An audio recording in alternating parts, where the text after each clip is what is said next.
وزیر اطلاعات پنجاب عظمیٰ بخاری نے کہا ہے کہ علی-مین گنڈاپور اور بشرا بی بی فساد کی پلاننگ کر رہے ہیں۔ خیبر پختونخوا میں امن و امان کی صورتحال خراب ہے۔ وزیر اعلیٰ لا تعلق ہیں۔ کے پی حکومت نے 2 ارب روپے ائمہ کرام کے نام پر نکلوائے۔ یہ تمام پیسے 9 مئی پارٹ 2 کے لیے استعمال کیے جائیں گے۔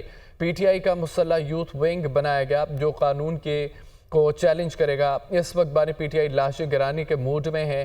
اسلام آباد میں فساد برپا نہیں کرنے دیں گے۔ عظمیٰ بخاری: میرا سوال ہے، کہاں ہے علی-مین گنڈاپور؟ ہے اس کو فکر کہ میرے لوگ مر رہے ہیں، ایک دوسرے کے خلاف گولیاں چل رہی ہیں، آگ لگ رہی ہے، مجھے اس کو دیکھنا ہے؟ اس کو کوئی فکر نہیں۔ وہ بشرا بی بی کو بٹھا کے بیٹھا ہے اور وہاں پر جو ہے وہ فساد کی تیاری ہو رہی۔ مزے کی بات یہ ہے کہ سوشل میڈیا کے اوپر کیا ہے، وفاقی حکومت کہاں ہے، فوج کیوں نہیں جا رہی؟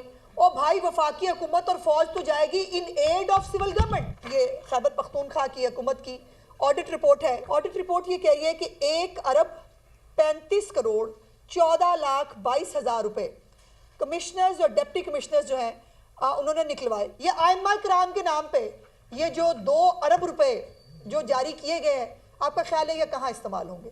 یہ استعمال ہوں گے 9 مئی پارٹ 2 کے لیے۔ انہوں نے یوتھ فورس کے نام سے ایک فورس بنائی ہے جس کے پاس اسلحہ بھی موجود ہوگا۔ اس وقت عمران خان ڈیسپریٹ ہے لاشیں حاصل کرنے کے لیے، اور اس ڈیسپریشن میں وہ کسی بھی حد تک جا سکتا ہے۔